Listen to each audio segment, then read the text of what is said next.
Teman-teman, kita harus punya sikap yang baik, pandangan yang benar terhadap teman-teman, keluarga, orang-orang sekeliling kita yang belum menikah pada usia tertentu. Ini perlu saya bahas karena banyak yang curhat kepada saya via DM bahwa mereka merasa sedih, merasa malu, merasa tertekan, terbeban karena sering ditanya kapan nyusul, kapan nikah, mana pasangannya. Seringkali malah kemudian mereka menghindari pertemuan-pertemuan, mereka menghindari hajatan-hajatan. Teman-teman, saya merasa perlu untuk menyampaikan ini ya. Bukanlah urusan Anda untuk masuk ke area dalam negerinya seseorang. Anda tahu nggak kalau di Eropa, tabu banget untuk bertanya kepada siapapun, kapan nikah, kapan nyusul. Itu sangat tabu. Bagi mereka itu hal yang primitif, hal yang keterbelakangan peradaban. Orang Eropa tuh sangat hati-hati, nggak mau ngurusin dapurnya orang lain. Orang yang Anda sering tanya kapan nikah, kapan nyusul, bahkan sering mengejek mereka jomblo. Pertanyaannya untuk Anda begini, apakah Anda yakin dia itu benar-benar nggak mau nikah?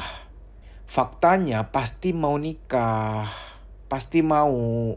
Hal kedua yang Anda harus ketahui, dia yang belum menikah, yang sering Anda tanya kapan nikah, bisa jadi dia tipe yang berhati-hati. Dia tipe yang eksklusif. Dia tipe yang nggak murahan. Maaf kalau kali ini saya agak keras ya. Dia nggak bisa menikah sama yang seketemunya. Udah deh sama siapa aja. Yang penting supaya nggak ditanya kapan nikah lagi. Jadi dia parkir motor di mana di basement, ketemu siapa, Mas, Mbak, nikah yuk. Nggak semurahan itu gitu loh. Saya malah berpikir bahwa orang-orang yang belum menikah pada usia tertentu, mereka ini sangat self-love. Sangat menyayangi, menghargai dirinya sendiri. Nggak mau sembarangan menempelkan dirinya pada orang yang nggak baik, yang nggak benar. Sementara orang lain, maaf ya, orang-orang lain tuh menikah hanya gara-gara umur. Udah umur sekian nih. Daripada ditanya terus, daripada malu terhadap hal-hal yang lingkungan akan selalu kejar ke mereka, yaitu pertanyaan, tuntutan, candaan. Maaf ya, kalau seseorang menikah hanya gara-gara supaya nggak ditanya kapan nikah lagi, sangat menyedihkan. Makna pernikahan jadi murahan, bahkan jadi nggak ada harganya. Nggak ada nilainya lagi. Kalau orang menikah hanya gara-gara supaya merasa keren, udah nikah loh. Kalau nggak nikah malu loh. Ini kan kayaknya gimana ya? Menikah itu bukan supaya keren-kerenan. Enggak. Anda menikah buru-buru tapi sama orang yang nggak tepat. Setahun kemudian ternyata kedapatan sedang gugatan cerai. Keren nggak tuh? Tolong kita punya sikap dan pandangan yang benar terhadap rekan-rekan keluarga yang belum menikah pada usia tertentu. Berpikirlah yang positif. Mereka sangat mau menikah, mau banget. Tapi ya karena belum ketemu yang tepat, gimana dong? Masa mau dipaksakan? Kita beli baju aja ada fitting room. Kalau nggak nyaman, nggak cocok, ya nggak usah beli. Baju aja kita pilih yang baik, yang nyaman, yang enak, yang pas. Masa iya pasangan yang tanda petik adalah pakaian seumur hidup kita mau sembarangan? Kan nggak mungkin. Sekali lagi, orang yang Anda sering ejek, sering candai, sering tanya kapan nikah, dia sangat-sangat mau menikah. Hanya saja dia mahal, dia nggak murahan. Dia mau cari yang benar, cari yang tepat. Karena mungkin dia punya latar belakang. Dia lihat papa mamanya nggak cukup bahagia, berantem terus, toksik, hubungan yang nggak baik. Sehingga dia ingin memutuskan mata rantai setan. Nggak mau itu terjadi pada dirinya. Sehingga dia milih harus yang benar, yang tepat. Dia nggak mau mengulangi pola. Saya harap kita semua berhentilah ya untuk mengurusi dapur seseorang. Kenapa belum menikah?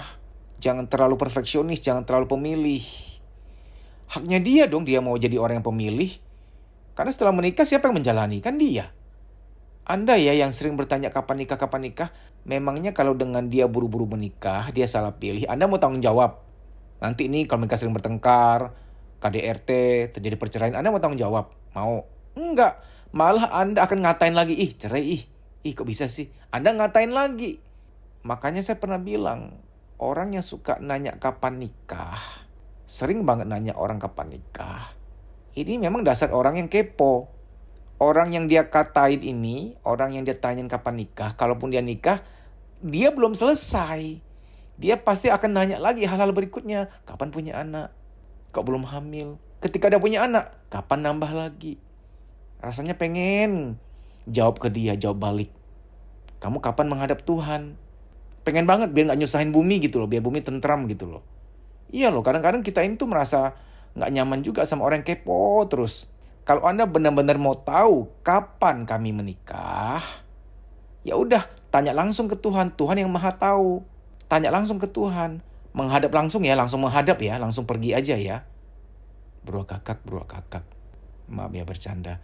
Iya loh, saya tuh mewakili orang-orang yang sedih, kecewa, hampa, gak nyaman, yang ditanya kapan nikah terus. Gak enak gitu loh. Teman-teman, kita saling menghormati lah.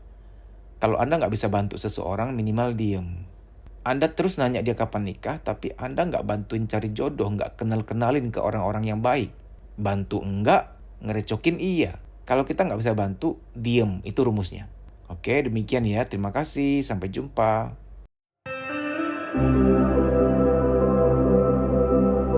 Teman-teman, saya mau sedikit cerita dulu. Saya tuh sering banget menerima curhatan dari orang-orang yang sudah menikah, terutama remaja-remaja yang mengalami broken home atau mereka masih bersama namun sudah kayak nggak bersama. Cuek, dingin, ya serumah hanya formalitas. Sudah nggak ada cinta.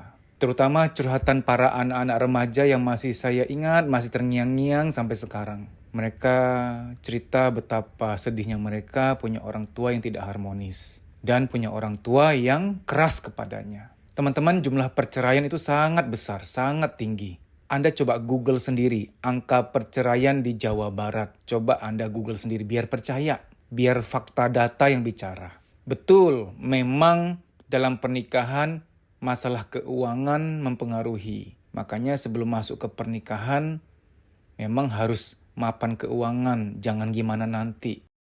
Ketika nanti ada masalah ekonomi, insecure, bisa mempengaruhi mood. Tapi saya nggak lagi bahas itu. Soal keuangan bukan ranah saya. Yang saya mau tekankan soal emosi. Kesehatan emosi kita sangat mempengaruhi kehidupan keluarga. Udahlah, jangan dipungkiri lagi. Melalui video ini saya ingin menyuarakan bahwa buat Anda yang punya masalah emosi, yang mood swing, yang mudah marah, sensitif, saya minta tolong banget atas nama semesta, atas nama calon anak-anakmu kelak di masa depan. Jangan masuk ke pernikahan sebelum sehat, beneran deh.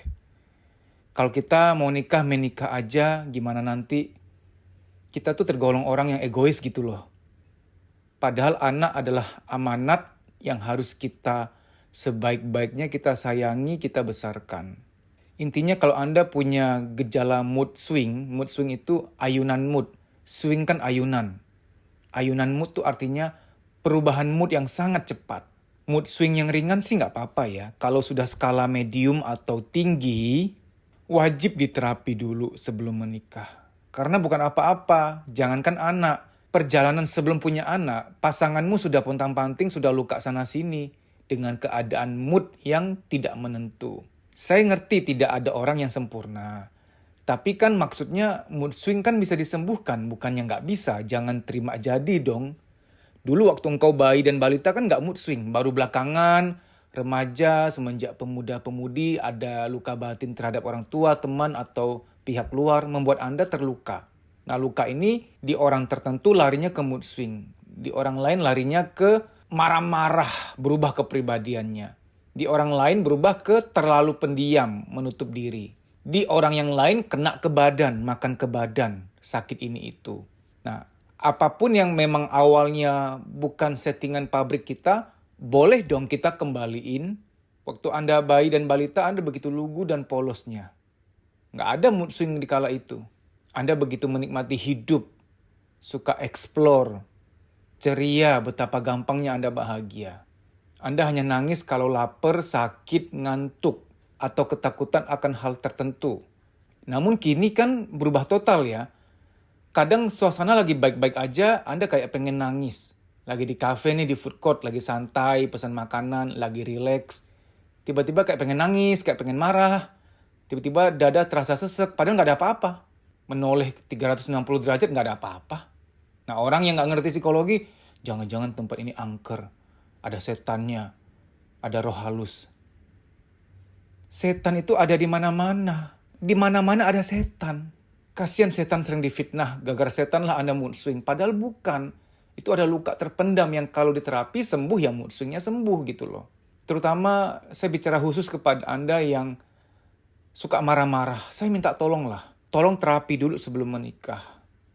Nggak ada yang mampu punya pasangan suka marah-marah. Jujur nggak ada yang mampu. Ayo renungkanlah. Dan nggak ada yang mampu punya orang tua suka marah-marah. Saya nggak usah jauh-jauh menjelaskan. Mungkin di antara Anda yang dengar video ini, mungkin sudah merasakan langsung. Kita sebagai anak punya orang tua suka marah tuh gimana rasanya. Betapa terlukanya. Kita udah tahu lah, nggak usah kita panjang lebar untuk berusaha mengerti. Kita sudah pernah berada di situasi itu. Nah, apa iya kita di waktu kecil punya orang tua yang toksik, tanpa disadari kita menjadi orang tua yang toksik berikutnya? Ya janganlah. Kita putuskan mata rantai itu. Kita putuskan belenggu itu. Jangan kejadian lagi di kita. Pembalasan terbaik atas masa kecil kita yang tidak bahagia adalah dengan cara membahagiakan anak kita sebahagia-bahagianya. Saya yakin dunia akan tahu bahwa orang tua yang baik itu masih ada. Andalah orangnya. Yuk terapi yuk. Mari kita berpikir jernih. Apakah luka batin sembuh oleh waktu? Ternyata tidak. Anda boleh cek ke panti jompo. Sesekali Anda harus melakukan pelayanan ke panti jompo, dengerin oma opa curhat. Beliau di panti jompo itu sangat butuh kuping, sangat butuh telinga untuk mendengarkan. Saya kalau ke panti jompo, itu ada seorang oma yang curhat ke saya itu bisa berjam-jam. Tahu nggak apa yang beliau curhatin? Detail luka-luka batin beliau di masa kecil, masa remaja, masa pemudi, masa menikah. Detail suasananya seperti apa. Jadi kalau Anda bilang waktu menyembuhkan, ternyata tidak. Untuk luka batin yang filenya besar, ibarat dunia komputer, filenya sekian gigabyte, itu waktu tidak menyembuhkan. Oke, kalau Anda luka batin karena uang arisan dibawa kabur cuma 50.000, mungkin seiring waktu menyembuhkan. Coba kalau uang arisan dibawa kabur jumlahnya puluhan juta, yakin bisa menyembuhkan, waktu doang bisa menyembuhkan? Tidak, butuh diterapi. Kenapa sih Anda anti untuk diterapi? Kenapa gitu loh? Padahal kita tuh jasmani, jiwani, rohani. Itu 3 ranah yang berbeda. Jasmani treatmentnya apa? Makan yang cukup, yang sehat, tidur yang cukup, olahraga yang cukup, mandi, membersihkan diri, dan lain-lain. Rohani makanannya apa? Mendekat kepada Tuhan, berdoa, kajian ilmu agama, dan lain-lain. Jiwani treatmentnya apa? Butuh dibersihkan, butuh didetoks, butuh diterapi. Teman-teman, saya harus menawarkan ini. Supaya jumlah perceraian berkurang. Supaya jumlah anak-anak yang rusak mentalnya berkurang. Supaya broken home itu berkurang. Lambat laun Anda akan setuju sama saya. Masalah terbesar dari rumah tangga yang gak harmonis adalah masalah emosi. Ada pihak yang suka marah-marah gak jelas. Mood swingnya parah. Anak bingung, pasangan bingung. Pasangan yang tadinya baik-baik pun ikutan terluka. Dan itu terus lingkaran setan tuh. A menikah sama B. B ini ada masalah emosi, mood swing dan mudah marah. A ini sebenarnya baik awalnya. Orangnya sabar, orangnya tenang. Tapi karena disakiti terus, nggak dihargai terus, ini A kan terluka nih. Si A karena terluka bertubi-tubi, luka ini menjadikan dia orang yang berbeda. Dia juga akan mood swing, dia juga akan bisa marah. Nah akhirnya perang. Yang tadinya yang luka hanya 1, sekarang yang luka jadi 2. Mereka tambah nggak harmonis, tambah melukai. Anak melihat. Kadang tumpah ke anak juga. Si A waktu kesel sama B tumpah ke anak. Si B waktu kesel ke A tumpah ke anak. Anak terluka. Nanti anak tumbuh dewasa, menikah. Gitu terus, nggak habis-habis gitu loh. Teman-teman, saya sangat menganjurkan bagi Anda yang belum menikah, terapi dulu yuk. Anda yang punya masalah suka marah dan mood swing, perubahan mood yang sangat cepat. Bagi Anda sudah menikah, sudah terlanjur menikah, sadar dan nonton video ini, nggak apa-apa. Ayo terapi juga. Keadaan masih bisa membaik. keluarga Anda masih bisa harmonis. Anda daftar dengan cara WA nama pagar penyembuhan emosi. Atau disingkat aja, nama pagar PE, penyembuhan emosi. Anda WA ke 0858 1446 1446.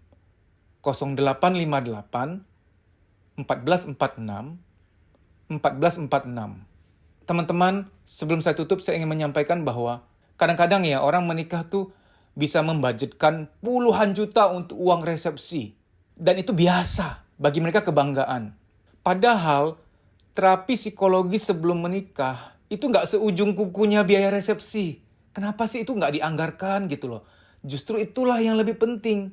Mendingan nih, Anda menikahnya nggak mahal-mahal, resepsi sederhana, tapi terapi psikologis yang tuntas, sembuh, keluargamu nanti langgeng, bahagia, harmonis. Itulah kemewahan yang sesungguhnya. Itulah pernikahan yang mewah. Karena kalau cuma mewah di pesta, mewah di hajatan, tapi nanti saling melukai, belum setahun udah gugatan cerai, jadi value-nya hilang gitu loh.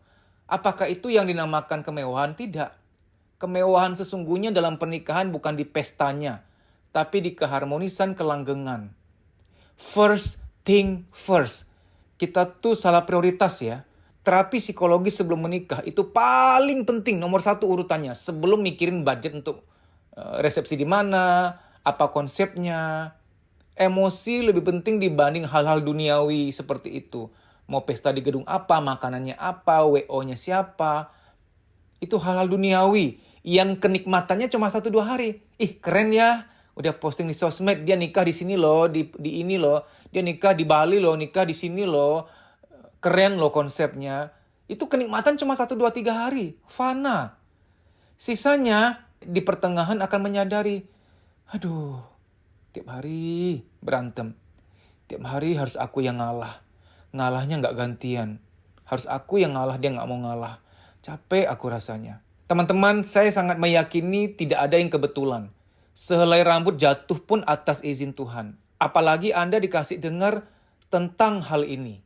Nggak ada yang kebetulan.